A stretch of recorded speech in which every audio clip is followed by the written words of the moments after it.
Hello students. चलिए आज हम लोग शुरू करते हैं वापस से। आप लोगों को chapter 1 crop production and management में अभी तक पढ़ा दिया गया था कि सॉइल को प्रिपेयर किस तरह किया जाता है, और साथ में हम लोग सोविंग का देखे थे, सोविंग को कैसे हम लोग सॉइल में सोविंग किया जाता है, ठीक है ना, क्या क्या टूल्स थे उसके, सीड ड्रिल क्या होता है, ये सब देख लिए थे। आज हम लोग शुरू करेंगे adding manures and fertilisers. Okay. तो सबसे पहली बात ये आती है कि हम लोग को ये समझना होगा कि आखिर मैन्योर और फर्टिलाइज़र्स क्या होते हैं, ठीक है। क्या अंतर है मैन्योर में और फर्टिलाइज़र में। तो सबसे पहले चलिए हम लोग एक बार इसको थोड़ा सा पढ़ लेते हैं। कह रहा है the substances which are added to the soil in the form of nutrients for the healthy growth of plants are called manure and fertilisers. क्या मतलब हुआ, जो भी सब्सटेंस हम लोग सॉइल में डालते हैं, किस लिए, अगर जो भी हम लोग फसल लगा रहे हैं, क्रॉप लगा रहे हैं, जो भी प्लांट्स है, उसको प्रॉपर न्यूट्रिएंट्स मिल पाए, ठीक है, उनका हेल्दी ग्रोथ हो पाए, अच्छे से ग्रो कर पाए प्लांट्स। किसी प्लांट को अच्छे से ग्रो करने के लिए क्या चाहिए, उसको प्रॉपर अमाउंट में, ऑप्टिमम अमाउंट में न्यूट्रिएंट्स चाहिए, ठीक है, जो कि कई बार क्या होता है सॉइल में प्रेजेंट नहीं होता है, या फिर कंटिन्यूस कल्टीवेशन के कारण सॉइल के अंदर से न्यूट्रिएंट की कमी आती है। इस कारण से किसी भी रीज़न से अगर प्लांट्स को न्यूट्रिएंट्स फुलफिल नहीं हो पा रहा, ठीक है, प्लांट्स के अंदर प्लांट्स को उतना न्यूट्रिएंट्स नहीं मिल पा रहा जितना उसको प्रॉपर ग्रोथ के लिए ज़रूरी है, तो क्या होगा, उसके अंदर उसका ग्रोथ रिटार्ड कर जाएगा, ठीक है ना, अच्छे से प्रॉपर ग्रो नहीं कर पाएगा प्लांट। तो क्या करते हैं हम लोग, उसको अलग से मैन्योर या फिर फर्टिलाइजर्स डालते हैं, ठीक है। जिस तरह हम लोग हमारे बॉडी में अगर विटामिन्स की कमी होती है, अगर मान लो फूड से हम लोग विटामिन्स नहीं ले पा रहे हैं, ठीक है ना, तो हम लोग क्या करते हैं, मल्टी विटामिन्स टैबलेट खाते हैं, ठीक है, या फिर दवाइयाँ लेते हैं अलग अलग। तो ये सब क्या है, किस लिए लेते हैं, ताकि हम लोग को हमारे बॉडी के अंदर जो भी मान लो विटामिन्स की कमी है, मल्टी विटामिन से क्या होता है, वो फुलफिल हो पाता है, ठीक है। तो उसी तरह क्या है, प्लांट्स को अगर न्यूट्रिएंट्स की कमी हो रही है, तो क्या करते हैं हम लोग, मैन्योर या फिर फर्टिलाइज़र को डालते हैं। उससे क्या होता है, इसके अंदर क्या होते हैं, इसके अंदर न्यूट्रिएंट्स होते हैं जो कि प्लांट्स को प्रोवाइड किया जाता है, ठीक है ना। यहाँ देखिए कह रहा है I saw a healthy crop growing in a farm. इसने क्या देखा, इसने देखा कि एक फार्म में, एक खेत में क्या हो रहा है, एक हेल्दी क्रॉप ग्रो कर रहा है, ठीक है। In the neighbouring farm the plants are weak, और साथ में क्या देखा, जस्ट उसके बगल में दूसरे फार्म में, दूसरे खेत में क्या है, जो प्लांट्स सेम प्लांट लगे हुए हैं, वो प्लांट वीक हैं, किसके कंपेरेटिव में, जो उसके बगल में जिस खेत में जो प्लांट जो अच्छे हेल्दी ग्रो कर रहे हैं, जस्ट उसके बगल में एक और खेत है, वहाँ पे प्लांट वीक वीक हैं, ठीक है ना, वहाँ उतने अच्छे ग्रो नहीं कर पाए। क्यों, why do some plants grow better than other, कुछ प्लांट्स अच्छे ग्रो क्यों कर पाते हैं कि दूसरे की अपेक्षा, क्योंकि इसका एक ही रीज़न है कि जो जिस फील्ड में प्लांट का ग्रोथ अच्छा हो रहा है, इसका मतलब है उसको न्यूट्रिएंट्स प्रॉपर अमाउंट में मिल रहा है, ठीक है ना, जितना न्यूट्रिएंट्स उनको मिलना चाहिए उतना न्यूट्रिएंट्स मिल पा रहा है। और दूसरे फील्ड में क्या हो रहा है, उसको उतना न्यूट्रिएंट्स नहीं मिल पा रहा है प्रॉपर ग्रोथ के लिए। तो ऐसे में क्या हुआ, प्लांट अपना ग्रोथ अच्छे से नहीं कर पाते हैं, ठीक है ना, इसलिए वो वीक रह जाते हैं, ठीक है। Soil supplies mineral nutrients to the crop. क्या कहता है, सॉइल जो है, मिट्टी क्या करता है, सप्लाई करता है mineral nutrient to the crop. Crop को जो भी न्यूट्रिएंट्स चाहिए, जो भी मिनरल्स चाहिए, वो कौन सप्लाई करता है, सॉइल। सारे कहाँ प्रेजेंट होते हैं, सॉइल के अंदर, ठीक है। These nutrients are essential for the growth of plants, और ये सारे न्यूट्रिएंट्स क्या हैं, प्लांट्स के ग्रोथ के लिए एसेंशियल है, बहुत ही ज़रूरी है, ठीक है। The in certain areas farmers grow crop after crop in the same field. बहुत जगह आप क्या देखोगे कि जैसे कि जैसे ही मान लो एक फसल की कटाई होती है, उसके तुरंत बाद दूसरे फसल को बो दिया जाता है, ठीक है। टाइम नहीं दिया जाता है एक फसल और दूसरे फसल के बीच में, और जो कि बहुत ही बुरी बात है एक्चुअली, किसके लिए, फसल के लिए। अगर लगातार एक फील्ड में एक फसल उगाया जाए और तुरंत उसको, उससे कटाई के बाद तुरंत नया फसल लगा दिया जाए, तो ऐसे में क्या होता है, अगर लगातार ये 2 से 3 बार किया गया, तो क्या होगा, सॉइल के अंदर जो भी न्यूट्रिएंट्स हैं वो क्या हो जाएंगे, उसका उनके अंदर कमी आ जाएगी, ठीक है, वो न्यूट्रिएंट्स कम हो जाएंगे। इसलिए क्या होना चाहिए, इसलिए हमेशा एक फसल और दूसरे फसल के बीच में थोड़ा सा गैप होना चाहिए, ठीक है ना। The field is never left uncultivated और फैलो। क्या कह रहा है, कि फील्ड को कभी भी कई जगहों पे फील्ड कभी भी अनकल्टिवेटेड नहीं छोड़ा जाता, ठीक है ना। अनकल्टिवेटेड मतलब क्या हुआ, या फिर मतलब वहाँ पे खेती जिस टाइम नहीं किया जाए, मतलब ऐसा कभी नहीं होता कि वो लोग उस फील्ड को कुछ टाइम के लिए खाली छोड़ दें, ठीक है ना। हमेशा कुछ ना कुछ कोई ना कोई फसल लगा ही देते हैं, ठीक है। Imagine what happens to the nutrients, तो एक बार इमेजिन करो कि क्या होगा वैसे फसल को, जब लगातार एक ही सॉइल में लगातार एक फसल के बाद दूसरा फसल लगाया जाएगा तो क्या होगा, क्या होगा उसके अंदर न्यूट्रिएंट्स की कमी आ जाएगी, ठीक है। चलिए आगे कह रहा है continuous growing of crops makes the soil poorer in certain nutrients, यही बात हो गई। क्या कह रहा है कि अगर कंटिन्यूस ग्रो करते हैं क्रॉप को, किसी किसी फसल की लगातार ग्रोइंग की जाए, ठीक है ना, तो क्या होगा, द सॉइल पुअरर, सॉइल क्या हो जाएगा, पुअर हो जाएगा, मतलब किस में, न्यूट्रिएंट्स में, उसके अंदर उस न्यूट्रिएंट्स की कमी आ जाएगी, ठीक है, उस न्यूट्रिएंट को लेके वो पुअर हो जाएगा। Thereafter farmers have to add manure to the field to replenish the soil with the nutrients, इसलिए क्या करना पड़ता है, इसलिए फार्मर्स को क्या करना पड़ता है, मैन्योर, मतलब मैन्योर का मतलब क्या होता है, खाद, ठीक है। खाद को डालना होता है किसके अंदर, फील्ड में, ताकि जो भी न्यूट्रिएंट्स की कमी आई है वह न्यूट्रिएंट्स वापस से रिप्लेनिश करें, मतलब वापस से बिल्कुल पहले की तरह नया हो जाए, ठीक है ना। This process is called manuring, इस प्रोसेस को क्या बोलते हैं हम लोग, मैन्योरिंग बोलते हैं, ठीक है ना। मैन्योर्स को डालने को प्रोसेस को क्या बुलाता है, मैन्योरिंग।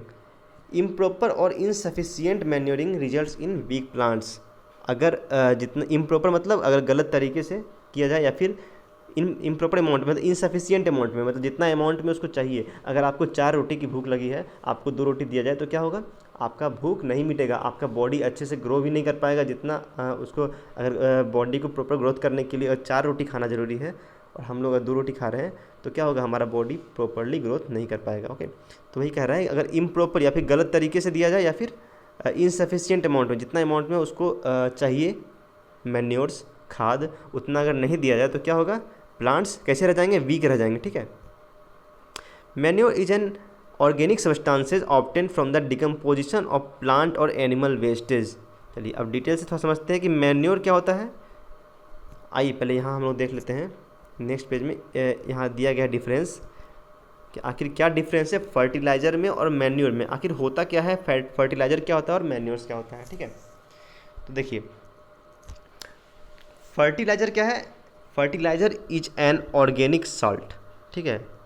यह किस फॉर्म में होता है, ये सॉल्ट के फॉर्म में होता है, ठीक है ना। सॉल्ट किसको बोलते हैं, सॉल्ट में एक्चुअली मेन क्या होता है, आयंस से बने होते हैं, ठीक है, एक पॉजिटिव एक नेगेटिव, खैर उसको ध्यान नहीं दीजिए। अभी क्या है कि इनऑर्गेनिक कहने का मतलब क्या है, इनऑर्गेनिक कहने का मतलब ये है कि वह जैविक नहीं है, ठीक है ना, वो बायोडिग्रेडेबल नहीं होगा, ठीक है, वो मतलब क्या कहना, बायोडिग्रेडेबल उसको बोलते हैं जो कि मान लो जो वेस्ट नहीं होता है, ठीक है ना, जो बना सॉइल के अंदर मान लो बना और वो किसी अदर फॉर्म में कन्वर्ट हो गया प्रॉपरली, ठीक है ना, मतलब उसको इजली माइक्रोब्स जो होते हैं उसको डिकम्पोज कर पाएँ, ठीक है।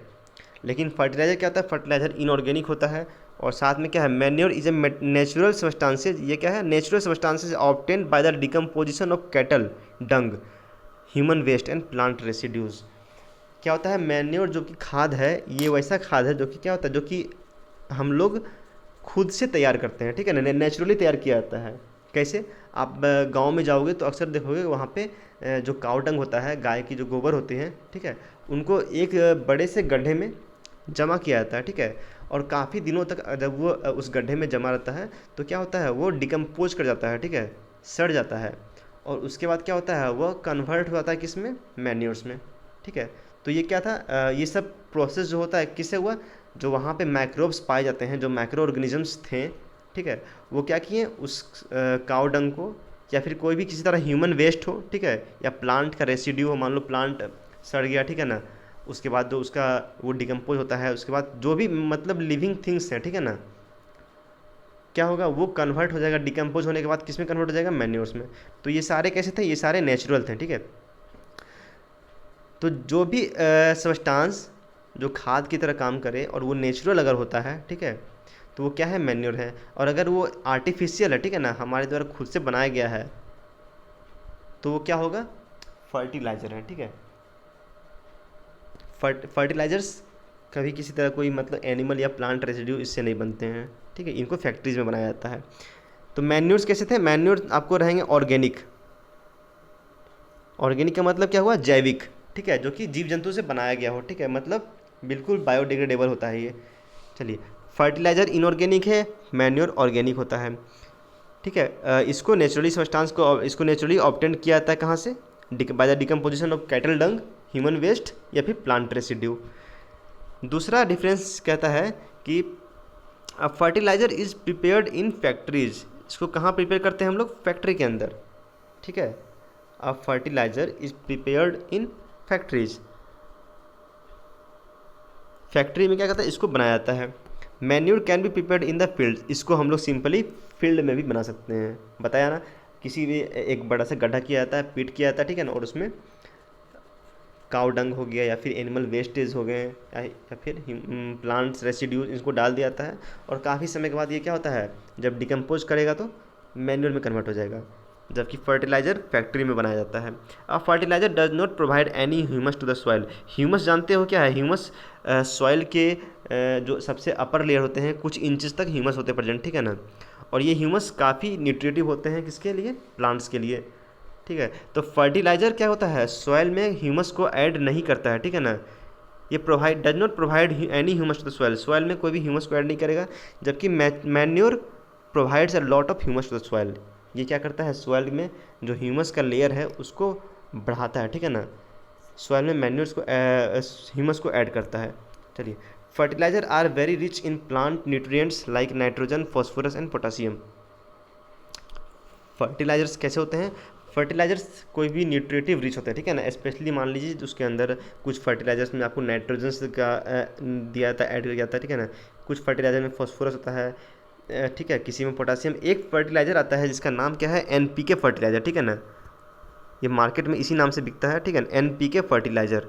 ओके, ये जो एनपीके फर्टिलाइज़र है ये अक्सर मतलब फार्मर्स यूज़ करते हैं अपने फील्ड में, क्योंकि अगर मान लो प्लांट्स के अंदर ये क्या है, N P K stands for N for nitrogen, ठीक है, P for phosphorus and K for potassium.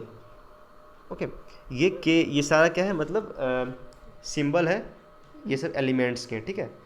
तो ये जो एन पी के फर्टिलाइजर क्या करता है, प्लांट्स में अगर मान लो सॉइल में दिया जाए तो प्लांट्स, उससे जो प्लांट्स ग्रो कर रहे हैं उनके अंदर नाइट्रोजन की कमी नहीं होगी, फॉस्फोरस की कमी नहीं होगी, साथ में पोटासियम की कमी नहीं होगी। तो इस तरह क्या थे फर्टिलाइज़र, स्पेशली किसी न्यूट्रिएटिव रिच होते हैं, ठीक है ना, मतलब न्यूट्रिएंट्स को लेकर रिच होते हैं, ठीक है, उनके अंदर स्पेशल न्यूट्रिएंट डाला जाता है। जबकि मैन्योर्स क्या है, manure is A relatively less rich in plant nutrient, जबकि मैन्योर में जो न्यूट्रिएंट्स हैं जो प्लांट को चाहिए वो उतना ज़्यादा रिच नहीं होता है, किसके इफेक्टिव, फर्टिलाइज़र की अपेक्षा, ठीक है ना, क्योंकि मैन्योर को हम लोग क्या नेचुरली ऑब्टेन करते हैं, नेचुरली बनाया जाता है किससे, सॉइल में, मतलब प्लांट से, ठीक है ना, प्लांट या एनिमल रेसिड्यू से। जबकि फर्टिलाइज़र आर्टिफिशियली बना रहे हैं, तो ये लोग हम लोग अपने हिसाब से बना लेते हैं कि कितना चाहिए कितना नहीं चाहिए, ठीक है ना। तो ऑब्वियसली क्या है, फर्टिलाइज़र ज़्यादा रिच होता है न्यूट्रिएंट्स को लेकर के, ठीक है, मैन्योर की अपेक्षा। चलिए, तो अब ये समझ में आ गया कि आखिर मैन्योर क्या है और फर्टिलाइज़र क्या है। हम लोग वापस आते हैं, कहाँ थे, कह रहा है कि manure is an organic substances obtain from the decomposition of plant और एनिमल वेस्टेज, ठीक है, इतना समझ गए।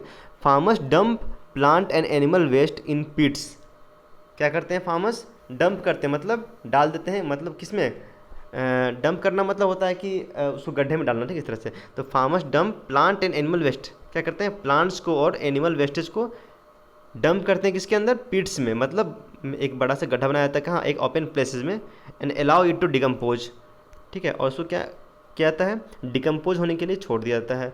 The decomposition of field by some micro organism, और ये डिकम्पोजिशन कैसे होता है, कुछ माइक्रो ऑर्गेनिजम्स पाए जाते हैं सॉइल में, वही क्या करते हैं, इसको डिकम्पोज करने में हेल्प करते हैं। The decomposed matter is use as organic manure, और वही जो डिकम्पोज मैटर है, जो डिकम्पोज हो गया है, जो भी प्लांट रेसिड्यू था या फिर ह्यूमन वेस्ट था, ठीक है, ये सारे वेस्ट अगर डिकम्पोज होने के बाद क्या बन जाते हैं, ऑर्गेनिक मैन्योर बन जाते हैं, ठीक है। You have already learned about vermi compositing in class 6, हम लोग पढ़े थे इसके बारे में, क्या था ये वर्मी कंपोजिटिंग, मतलब सॉइल में अर्थवर्म के हेल्प से क्या होता था, न्यूट्रिएंट्स को बढ़ाया जाता था। कई जगह पर आप देखोगे कि सॉइल में जब आप खेती करोगे, जैसे जैसे आप कुदाल चलाओगे तो अंदर से क्या है, कुछ अर्थवर्म निकलते हैं। वो क्या होते हैं, फार्मर्स के फ्रेंड होते हैं, ठीक है ना। वो बेनिफिशियल है किसके लिए, सॉइल के लिए। क्यों? क्योंकि वो सॉइल के अंदर ह्यूमस ऐड करते हैं, और साथ में क्या होता है, वो जो भी वो फीड करते हैं उसके बाद उनका एक्सक्रीटा निकलता है, वो रिच इन ह्यूमस होता है, ठीक है। और क्या होता है, वो बिल्कुल पोरस होता है। वो सॉइल जो है वो पोरस होता है, मतलब वो उसमें गैसियस एक्सचेंज ईजिली हो सकेगा, ठीक है। तो वर्मी कंपोजिट में क्या था कि अलग से बहुत जगह अर्थवर्म को ऐड किया जाता है, ठीक है, सॉइल में, ताकि वो क्या करें, मिट्टी को अच्छा बना पाएँ। किसके लिए? खेती के लिए, फर्टाइल बना पाएँ अच्छे से। चलिए आगे देखते हैं। यहाँ एक एक्टिविटी बताया गया है आपको, ठीक है। इस एक्टिविटी में क्या है, कह रहा है टेक मूंग और ग्राम सीड्स एंड जर्मिनेट देम, ठीक है। कुछ चना या फिर मूंग ले लें, उसको जर्मिनेट करें। जर्मिनेट मतलब जैसे वो अंकुरित हो जाएगा, ठीक है ना। उनके बाद उसके बाद क्या करना है आपको, 3 सीड्स लेना है, ठीक है ना। Select 3 equal seeds, equal size seedling out of this. Seedling क्यों बोला गया? क्योंकि सीडलिंग बोला जाता है उनको जिसके अंदर से थोड़ा सा मान लो कि प्लांट्स के लीव्स निकल गए हो, ठीक है। मान लो किसी चने को आप फूलने के लिए दिया, कुछ दिन छोड़ा, वो कुछ दिन छोड़ने के बाद क्या होगा, उसके अंदर से कुछ आपको लीफी स्ट्रक्चर दिखेंगे निकलते हुए, और जो वो पूरा चना है उसके बाद क्या होगा, उसको सीडलिंग कहेंगे, ठीक है ना। आपको 3 इक्वल साइज ऑफ सीडलिंग लेना है। नाउ टेक 3 एम्प्टी ग्लासेस और सिमिलर वेसल। 3 एम्प्टी ग्लास लीजिए, ठीक है। मार्क देम ABC, तीनों ग्लास को ABC मार्क कर दो, ठीक है। अब क्या कर रहा है, 2 glass A add little amount of soil mix with a little cow dung manure, ठीक है। चलो आप यहाँ देखो ग्लास A में क्या करना है आपको कि ग्लास A में आपको कुछ लेना है, जो आपने सॉइल डाला है इसमें क्या है, सॉइल प्लस काउडंग, ठीक है। ओके, एक पॉट में आपको सॉइल प्लस काउडंग लेना है, दूसरे पॉट में आपको लेना, चलो मान लो क्या लिखा है देख लेते एक बार। In glass B put the same amount of soil mixed with a little urea, take the same amount of soil in glass C without adding anything, ठीक है। Now pour the same amount of water in each glass and take and plant the seedling in them. Keep them in a safe place and water them daily. After 7 to 10 days, observe their growth. चलिए क्या कह रहा है, आपने 3 pot लिया, ठीक है ना, A, B और C। तीनों में से जो आपने मान लो ग्राम को फुलाया था, तो उसे ग्राम से अंदर से जैसे वो कुछ निकलते हैं लीफी स्ट्रक्चर, तो क्या कहलाएगा, seedling. 3 equal size of seedlings ले लो आप, ठीक है। और क्या करना है आपको, सबसे पहले एक पॉट ए में सॉयल प्लस काउडंग डालना है, दूसरे पॉट में सॉयल प्लस थोड़ा सा यूरिया, ठीक है ना। यूरिया क्या है, फर्टिलाइज़र है, ठीक है। काउडंग क्या है, काउडंग मैन्योर है, ओके। और सी इसमें क्या रहेगा, इसमें सिर्फ सॉयल रहेगा, इसमें ना ही कोई खाद, ना ही मैन्योर है, ना ही यूरिया है, ठीक है। ना ही मैन्योर, ना ही फर्टिलाइज़र, कुछ नहीं डालना, ये सिर्फ सॉयल रहेगा। पॉट बी में क्या है, सॉयल प्लस फर्टिलाइज़र, पॉट ए में क्या है, सॉयल प्लस मैन्योर, ठीक है। आप क्या कीजिए, इसमें आपको तीनों क्या बोलते हैं, जो भी आप तीनों सीडलिंग थे उस तीनों सीडलिंग को इसमें डाल देना है आपको, और इक्वल अमाउंट ऑफ वाटर आपको पर डे डालना है इसके अंदर, ठीक है। आप क्या, अब 7 से 10 दिन बाद क्या ऑब्जर्व करोगे, आपको ये ऑब्जर्वेशन लेना है, तो आप खुद से घर के अंदर भी करके देख सकते हो, ठीक है। अगर आपको ये सब काउडंग या यूरिया अवेलेबल होता है तो, ठीक है। इसको चेक करने के लिए आप खुद से कर सकते हो, वरना आप देखो यहाँ मैं बता रहा हूँ क्या होगा कि पॉट ए, पॉट बी, पॉट सी, जब ये 7 से 10 दिन तक रखोगे और डेली वाटरिंग करोगे, तो क्या देखेंगे हम लोग कि जो पॉट बी है इसके अंदर सबसे ज़्यादा ग्रोथ होगा, ठीक है। उसके बाद ग्रोथ किस उसके बाद कौन सा होगा जिसके अंदर ग्रोथ होगा, मतलब सबसे ज़्यादा प्लांट मतलब जो ग्रो करेगा वो पॉट बी में होगा, उससे कम होगा ए में, और सबसे कम सी में होगा। ऐसा क्यों? क्योंकि मैंने बताया अभी क्या कि जो यूरिया है ये क्या है, फर्टिलाइज़र है, ठीक है ना। और फर्टिलाइज़र में न्यूट्रिएंट रिच होता है, सबसे ज़्यादा न्यूट्रिएंट्स कहाँ होते हैं, फर्टिलाइज़र्स में। क्यों? क्योंकि फर्टिलाइज़र्स को हम लोग आर्टिफिशियली बनाए हैं, ठीक है। तो इसमें जितना हम लोग ज़्यादा अमाउंट ऑफ न्यूट्रिएंट डालते हैं, ठीक है। जबकि काउ डंग में क्या है, ये नेचुरल बना हुआ है, तो इसमें उतना न्यूट्रिएंट्स नहीं है जितना फर्टिलाइज़र में होता है, ठीक है। तो इसमें थोड़ा सा कम ग्रोथ होगा as comparative to pot B जिसके अंदर यूरिया है, और सबसे कम ग्रोथ किस में होगा, सॉइल में, ठीक है। ओके, चलिए ये था एक एक्टिविटी जिसमें आपको बताया गया, दर्शाया गया कि किस तरह फर्टिलाइज़र और मैन्योर्स कितना इम्पोर्टेंट है प्लांट के लिए। सोच लो अगर हम लोग किसी सॉइल में अगर इन दोनों में से कोई भी नहीं डालेंगे तो उसके अंदर ग्रोथ कितना कम होगा, ठीक है ना। चलिए आगे आते हैं हम लोग।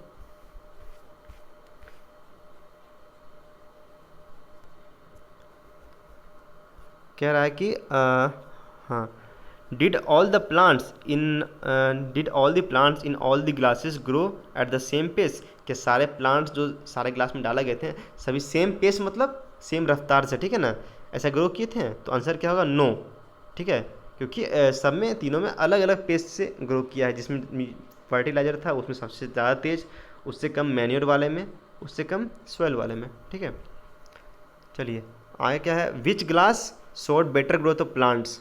ये सब हम लोग देख लिए। In which glass was the growth fastest, ठीक है, तो किस में होगा, बी में, जिसमें सॉइल प्लस यूरिया है। चलिए अब कर रहा है fertilisers are chemical substances. Fertilisers are chemical substances which are rich in a particular nutrients. क्या है फर्टिलाइजर, फर्टिलाइजर एक केमिकल सब्सटेंस है जो कि न्यूट्रिएंट किसी एक पार्टिकुलर न्यूट्रिएंट रिच होता है, ठीक है, मतलब मान लो या फिर नाइट्रोजन या फिर फॉस्फोरस पोटासियम, ऐसा पार्टिकुलर न्यूट्रिएंट रिच होगा, ठीक है। How are these different from the manure. ये मैन्योर से कैसे डिफरेंट हैं, कैसे डिफरेंट है बताया गया आप लोग को, क्योंकि ये मैन्योर हम लोग नेचुरली बनाते हैं काउ डंग या फिर प्लांट रेसिड्यू ये सबसे, ठीक है ना। इसको जबकि फर्टिलाइज़र को हम लोग फैक्ट्रीज में बनाते हैं, ये न्यूट्रिएटिव रिच होता है ज़्यादा, ये कम होता है, ठीक है। और ये ऑर्गेनिक होता है, ये इनऑर्गेनिक होता है, ये बायोडिग्रेडेबल है, ये बायोडिग्रेडेबल नहीं होता है, ठीक है। तो ये सब डिफरेंसेस हैं। Fertilisers are produced in factories, ठीक है। Some example of fertiliser are, ये आपको कुछ एग्जाम्पल दिए गए हैं फर्टिलाइजर के, जैसे यूरिया हो गया, अमोनियम सल्फेट ये भी क्या है, एक फर्टिलाइजर है, सुपर फॉस्फेट फर्टिलाइजर है, पोटास फर्टिलाइजर है, एनपीके फर्टिलाइजर, ठीक है ना। आपको बताया था स्टार्टिंग में एनपीके फर्टिलाइजर बहुत ज़्यादा यूज होता है। क्या है, N for nitrogen, P for phosphorus and K for potassium, ठीक है। ये रहा नाइट्रोजन, फॉस्फोरस एंड पोटासियम, ठीक है। तो ये सब फर्टिलाइजर्स के एग्जाम्पल हैं, इसको आप याद कर लोगे एक बार, ठीक है, कौन कौन से फर्टिलाइजर्स थे। चलिए आगे देखते हैं क्या कह रहा है, the use of fertilisers has helped farmers to get better yield of crops such as wheat, paddy and maize। इसकी मदद से, फर्टिलाइजर्स की मदद से फार्मर्स क्या करते हैं, बेटर यील्ड कर पाते हैं, मतलब उत्पादन अच्छे से कर पाते हैं किसका, क्रॉप्स का, जैसे कि वीट हो गया, पैडी हो गया, मेज हो गया। क्यों, क्योंकि इन सब फील्ड में जब हम लोग फर्टिलाइजर डालेंगे तो एक्स्ट्रा न्यूट्रिएंट्स दिया गया, जब न्यूट्रिएंट्स उनको अच्छे से मिलेगा तो वो ग्रो भी अच्छे से कर पाएंगे, ठीक है। But excessive use of fertilisers has made the soil less fertile. क्या कर रहा है, लेकिन उसको अगर ज़्यादा यूज किया जाए फर्टिलाइज़र का तो क्या होगा, सॉइल ज़्यादा फर्टाइल होने की बजाय क्या हो जाएगा, वो लेस फर्टाइल हो जाएगा। अगर आप किसी चीज़ का मेडिसिन ले रहे हो किसी बीमारी का, आपको बताया गया कि आपको एक दिन में बस एक ही गोली लेना है, और तो आप क्या रहोगे, अगर उसको प्रॉपर्ली अगर फॉलो किए तो क्या होगा, आपका हेल्थ अच्छा रहेगा। लेकिन अगर आप उसको एक्सेस लोगे, एक दिन में 4-5 गोली लोगे तो क्या होगा, आपका बॉडी एडवर्स इफेक्ट दिखाएगा, ठीक है ना, उल्टा इफेक्ट दिखाएगा, आपका बॉडी और ज़्यादा खराब हो जाएगा, आपका हेल्थ और भी ज़्यादा खराब हो जाएगा। तो वही है एक्सेसिव यूज़ ऑफ फर्टिलाइजर। अगर फर्टिलाइजर का यूज़ हम लोग एक्सेस करेंगे, एक्सेस यूज़ ऑफ फर्टिलाइजर किसी भी चीज़ का, दुनिया में हर एक चीज़ का अगर अति किया जाए तो क्या होगा, वो हार्मफुल होता है, ठीक है ना। तो ना ही मान लो अगर खेल भी कर रहे हैं तो खेलना शरीर के लिए अच्छा है, पढ़ना शरीर के लिए अच्छा है, हर एक चीज़ हमारे बॉडी के लिए अच्छा होता है, लेकिन नॉट इन एक्सेस, ठीक है ना। अगर हम लोग एक लिमिट से ज़्यादा कर रहे हैं तो क्या होगा, वो हमारे बॉडी पे एडवर्स इफेक्ट, उल्टा इफेक्ट दिखाएगा। तो वैसे ही क्या है, एक्सेसिव यूज ऑफ फर्टिलाइजर का यूज़ हम लोग बहुत ज़्यादा करेंगे तो क्या होगा, सॉइल लेस फर्टाइल हो जाएगा। Fertiliser have also become a source of water pollution. क्यों, क्योंकि ये क्या होता है, ये डिग्रेड नहीं करता है। ये मान लो फर्टिलाइजर सॉइल में डाला गया है तो वहाँ से फिर क्या होगा, या फिर वो ग्राउंड वाटर में चला जाएगा अंदर वो फर्टिलाइजर, या फिर वो बहते बहते किसी तरह पानी के थ्रू धीरे धीरे कहाँ, वो नदी में आ जाएगा, ठीक है। तो क्या करता है, वाटर को पॉल्यूट करता है। फिर उसके अंदर, वाटर के अंदर मान लो जो भी ऑर्गेनिजम्स रह रहे हैं, मछलियाँ हैं या जो भी हैं, वो सब इफेक्ट होते हैं, ठीक है। इसलिए फर्टिलाइजर्स उतना अच्छा नहीं माना जाता है एज़ कम्पेयर टू मैन्योर्स, ठीक है। Therefore, in order to maintain the fertility of the soil, we have to substitute fertilizer by organic manure or leave the field uncultivated in between two crops. इसलिए ताकि water pollution ना हो, ये सब चीज़ ना हो, इतना ज़्यादा मतलब इफ़ेक्ट ना करे, तो क्या किया जाए, इसलिए क्या किया जाए, सॉइल के फर्टिलिटी को मेंटेन करने के लिए, मतलब सॉइल में उपज अच्छा हो सके, उसके लिए हम लोग फर्टिलाइज़र को किसे सब्स्टिट्यूट, मतलब क्या होता है, सब्स्टिट्यूट का मतलब होता है इसकी जगह कोई और लेना, ठीक है ना, मतलब फर्टिलाइज़र का जगह कौन ले लेगा, मैन्योर, ठीक है। तो किससे सब्स्टिट्यूट किया जाए, मैन्योर से, ठीक है। तो हम लोग क्या कहना चाह रहा है कि फर्टिलाइज़र का यूज करने के बजाय हम लोग को क्या यूज करना चाहिए, मैन्योर, खाद, क्योंकि ये ऑर्गेनिक होता है, ये बायोडिग्रेडेबल होता है, ठीक है। तो ये उतना ये अफेक्ट नहीं करता है सॉइल को या फिर वाटर को या प्लांट्स को उतना, ठीक है। या फिर क्या करें आप, leave the field uncultivated with in between two crops, एक फसल के बाद कुछ समय के लिए क्या करें, फील्ड को खाली छोड़ दें, ठीक है ना, उस टाइम खेती ना करें, ताकि क्या हो, जो भी न्यूट्रिएंट्स की कमी हो वो तब तक वो वापस से रिप्लेनिश कर पाए अपने आप, ठीक है।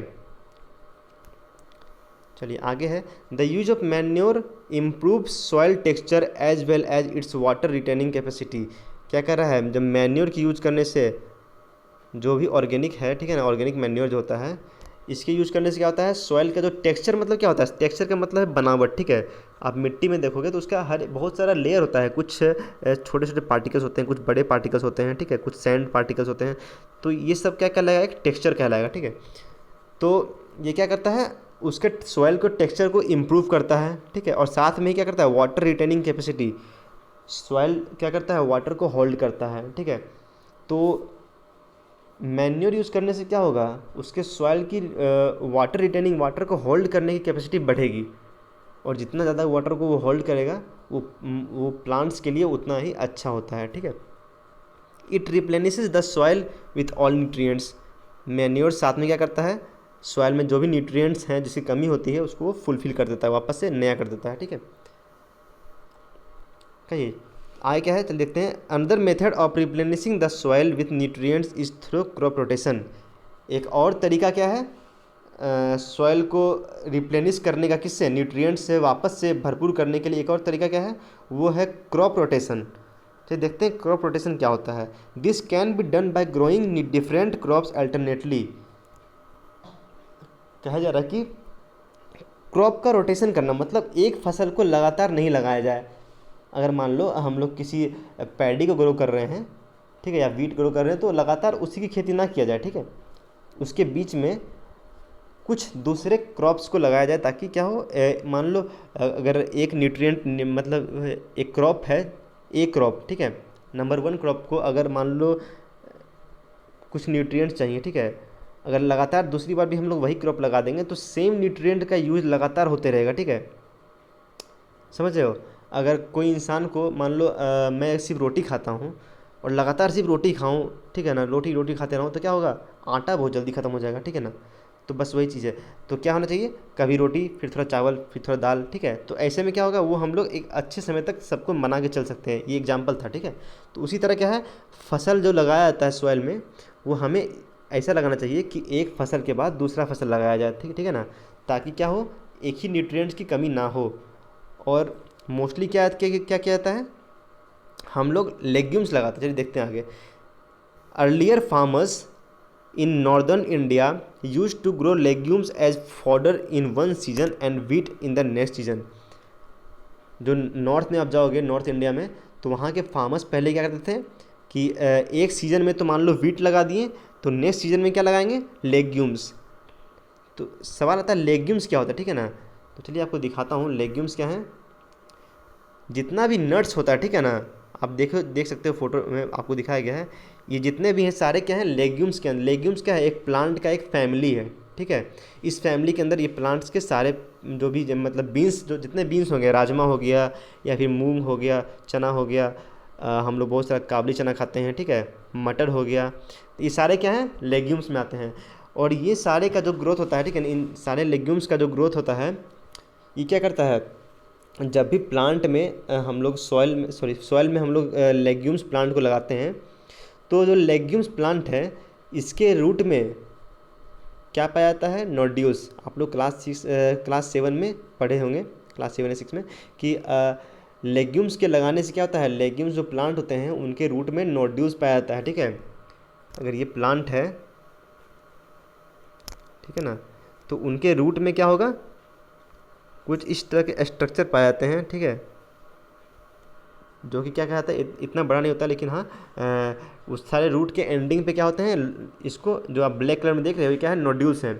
इस नोड्यूल्स में क्या है, कुछ माइक्रो ऑर्गेनिज्म जैसे कि राइजोबियम, ये सब क्या है, सिम्बायोटिक हैं, ठीक है। मतलब चलो आप आगे पढ़ोगे सिम्बायोटिक क्या होता है। सिम्बायोटिक मतलब जो कि प्लांट के लिए भी हेल्पफुल है और साथ में सॉइल के लिए भी, ठीक है। तो ये क्या होता है, ये सारे ऑर्गेनिज्म क्या करते हैं, जो एटमॉस्फेयर में जो नाइट्रोजन प्रेजेंट है, ठीक है, जो यहाँ पे सॉरी कितना एटमॉस्फेयर में जो भी नाइट्रोजन प्रेजेंट है उसको क्या करता है वो, क्योंकि जानते हैं हम लोग प्लांट्स जो हैं डायरेक्ट इस नाइट्रोजन को नहीं ले पाएगा, ठीक है। तो क्या होता है, ये जो माइक्रोब्स यहाँ प्रेजेंट हैं, राइजोबियम, इस नोड्यूल्स में क्या करते हैं, वो पहले इस नाइट्रोजन को लेते हैं खुद में और क्या करते हैं, नाइट्रोजन को कन्वर्ट करते हैं किसमें, नाइट्रेट में, ठीक है। और ये नाइट्रेट क्या होता है, फिर प्लांट्स के अंदर रूट्स के थ्रू जाता है और प्लांट्स को नाइट्रोजन मिलता है। तो क्या हुआ, इस सारे प्रोसेस में क्या हुआ, जो भी नाइट्रोजन का लेन देन हुआ, नाइट्रोजन पहले एयर से सॉइल में गया, सॉइल से रूट के होते हुए थ्रू प्लांट में गया, तो इसमें क्या हुआ, सॉइल के अंदर नाइट्रोजन जो है वो बढ़ गया, ठीक है। तो ऐसे में क्या होगा, मान लो अगर एक फसल में हम लोग वीट लगाएं एक बार, उसके बाद हम लोग क्या करते हैं, वो लेग्यूम्स को लगाते हैं, ठीक है। जैसे मान लो राजमा, बीन्स, मटर, इनका खेती करते हैं। तो वैसे में क्या होगा, इस प्रोसेस के दौरान जो ऑर्गेनिज्म, माइक्रो ऑर्गेनिजम्स हैं, वो क्या करेंगे, सॉइल के अंदर नाइट्रोजन को बढ़ा देंगे। तो क्या हुआ, हम लोग को कोई भी फर्टिलाइज़र डालने का ज़रूरत नहीं पड़ा, ठीक है। ये अपने आप नेचुरली क्या हुआ, नाइट्रोजन एडअप हो गया किसमें, सॉइल में, ठीक है। जो कि क्या है, अच्छा भी है। अगर हम लोग फर्टिलाइज़र यूज़ करते हैं तो फर्टिलाइज़र जानते क्या, वो हार्मफुल भी होता है, ठीक है ना। तो इसलिए क्या होना चाहिए, एक फसल के बाद हम लोग अगले फसल में लेग्यूम्स लगा दें, फिर वीट लगाएं, फिर लेग्यूम्स लगाएं, ठीक है। तो ऐसे में क्या होगा, सॉइल का जो न्यूट्रिटिव वैल्यू है वो बरकरार रहेगा, ठीक है ना, बिगड़ेगा नहीं। तो वही कह रहा है, नॉर्दर्न इंडिया में पहले ऐसे होता था, ठीक है ना। This help in the replenishment of the soil with nitrogen. ऐसे में क्या होता है, सॉइल के अंदर जो नाइट्रोजन की कमी होती थी वो फुलफिल होता था, ठीक है, वो रिप्लेनिश मतलब वापस से नए की तरह हो जाता था, ठीक है। Farmers are being encourage to adopt this practice. हमें चाहिए भी क्या कि हम फार्मर्स को इनकरेज करें, मतलब उनको समझाएं, उनको मतलब ऐसा मोटिवेट करें कि हाँ आप लोग फार्मर्स क्या क्या का मतलब कि फर्टिलाइजर्स यूज ना करके इस प्रैक्टिस को अपनाएं, ठीक है। मतलब किसको, क्रॉप रोटेशन को। चलिए, in previous classes you have learned about rhizobium bacteria, ठीक है। मैंने बताया कि क्लास 7 में हम लोग पढ़े थे इसके बारे में, राइजोबियम बैक्टीरिया, जो कि क्या था, these are present in the nodules of the root of leguminous plant. जितने भी लेग्यूमिनस प्लांट थे उस प्लांट के रूट के लास्ट एंडिंग पे क्या थे, नोड्यूल्स, और उस नोड्यूल्स में कौन रहते थे, राइजोबियम बैक्टीरिया का वो घर है, ठीक है। वो वहीं रहता है और क्या करता है, फिक्स करता है एटमॉस्फेरिक नाइट्रोजन को। प्लांट्स नाइट्रोजन को, एटमॉस्फेरिक नाइट्रोजन को डायरेक्ट नहीं ले पाएगा, तो क्या करेगा, राइजोबियम बैक्टीरिया प्लांट एयर से क्या करेगा, नाइट्रोजन को लेगा सॉइल में और सॉइल से उसको कन्वर्ट कर देगा नाइट्रेट में और फिर प्लांट उसको ऑब्टेन कर लेगा, ठीक है। तो राइजोबियम क्या किया, एटमॉस्फेरिक नाइट्रोजन को फिक्स किया, ठीक है। फिक्स करना मतलब क्या, नाइट्रोजन को कन्वर्ट कर दिया किसमें, नाइट्रोजन कन्वर्टेड इनटू नाइट्रेट, ठीक है। ये है एटमॉस्फेरिक नाइट्रोजन को फिक्स करना। किसके द्वारा हुआ ये, राइजोबियम बैक्टीरिया के द्वारा। ये क्या किया, नाइट्रोजन को कन्वर्ट कर दिया नाइट्रेट में, ठीक है, और फिर इसको प्लांट यहाँ से ले लिया, ठीक है। तो ऐसे में इस सारे प्रैक्टिस में क्या हुआ, सॉइल के अंदर जो नाइट्रोजन की कमी थी वो फुलफिल हो गई, ठीक है। चलिए आगे आते हैं, लास्ट ये बचा हुआ है कि क्या है, क्या कह रहा है कि एडवांटेज ऑफ मैन्योर। मैन्योर का एडवांटेज क्या है, क्या बेनिफिट्स हैं मैन्योर्स के। The organic manure is considered better than fertiliser, ठीक है। ऑर्गेनिक मैन्योर को क्या माना जाता है, फर्टिलाइज़र से अच्छा माना जाता है, ठीक है ना। क्यों, क्योंकि it enhances the water holding capacity of the soil. आप लोगों को पहले बताया कि क्या करता है, ये वाटर होल्ड करने की कैपेसिटी को बढ़ाता है, ठीक है। साथ में क्या होगा, it makes the soil porous due to which exchange of gases become easy. ये क्या करेगा, सॉइल के अंदर सॉइल का जो टेक्सचर है उसको क्या बनाएगा, सॉइल को बनाता है पोरस। पोरस का मतलब क्या होता है कि वो भुरभुरा टाइप का, ठीक है ना, ताकि उसके अंदर गैस का एक्सचेंज ईजिली हो सके, आसानी से गैसेस एक्सचेंज कर पाए, ठीक है। और गैस एक्सचेंज करना बहुत ज़रूरी है, ऑक्सीजन का आना जाना, क्योंकि मान लो अगर जब सीड्स ग्रो करता है तो उसको सीड्स को भी स्टार्टिंग में क्या चाहिए, ऑक्सीजन चाहिए, क्योंकि वो अपना फूड खुद से बना नहीं सकता। सीड जब स्टार्टिंग में सीड के पास लीव्स नहीं है तो क्या है, वो फोटोसिंथेसिस नहीं कर पाएगा, तो क्या है, अपना फूड नहीं बना पाएगा, तो उसको चाहिए बना बनाया फूड, तो इसलिए वो क्या ऑक्सीजन लेता है। इसलिए सॉइल कैसा होना चाहिए, पोरस, ठीक है, भुरभुरा, ताकि गैसियस एक्सचेंज ईजिली हो सके, ठीक है ना, ईजिली। तो ये भी कौन करता है, मैन्योर करता है। मैन्योर्स और क्या करता है, it increase the number of friendly microbes, साथ में जो फ्रेंडली माइक्रोब्स हैं, फ्रेंडली क्यों बोला गया, क्योंकि ये बेनिफिशियल किसके लिए है, प्लांट के लिए भी बेनिफिशियल है और सॉइल के लिए बेनिफिशियल है, मतलब कुल मिला के फार्मर्स के लिए, किसान के लिए बेनिफिशियल है, फ्रेंड के जैसे हैं, ठीक है। तो क्या है, यह उनका नंबर को भी बढ़ाता है। It improve the texture of the soil, ये सॉइल के टेक्सचर को भी इम्प्रूव, सॉइल का जो बनावट है उसको भी इम्प्रूव करता है, ठीक है। तो ये सर था आपको फर्टिलाइज़र और मैन्योर के बारे में डिटेल से, कि क्या होते हैं फर्टिलाइज़र और क्या मैन्योर्स थे, ठीक है, क्या क्या डिफरेंसेस है, और कैसे एक्टिविटी के द्वारा आपको दिखाया गया कि फर्टिलाइज़र थोड़ा ज़्यादा न्यूट्रिटिव होता है किससे अपेक्षा, मैन्योर्स की अपेक्षा, लेकिन अच्छा कौन है, मैन्योर की अपेक्षा अच्छा है, ठीक है, क्योंकि मैन्योर क्या होता है, ऑर्गेनिक होता है, बायोडिग्रेडेबल होता है। चलिए आपको अभी तक होपफुली सब समझ में आया हो अच्छे से। अगर कुछ भी समझ नहीं आता है तो आप पूछें ज़रूर, ठीक है, कमेंट बॉक्स में आप पूछ सकते हो। और बाकी रिवीजन स्टार्टिंग से करते रहना है आपको हर एक क्लास का, वरना एक तरफ से पढ़ते जाओगे एक तरफ से भूलते जाओगे, ठीक है। चलिए आगे का हम लोग क्लास में देखेंगे कि इरिगेशन, ठीक है ना, सिंचाई कैसे किया जाता है, और सिंचाई में क्या क्या चीज़, क्या क्या टर्म्स दिए गए हैं, वो हम लोग नेक्स्ट क्लास में देखेंगे। चलिए, थैंक यू।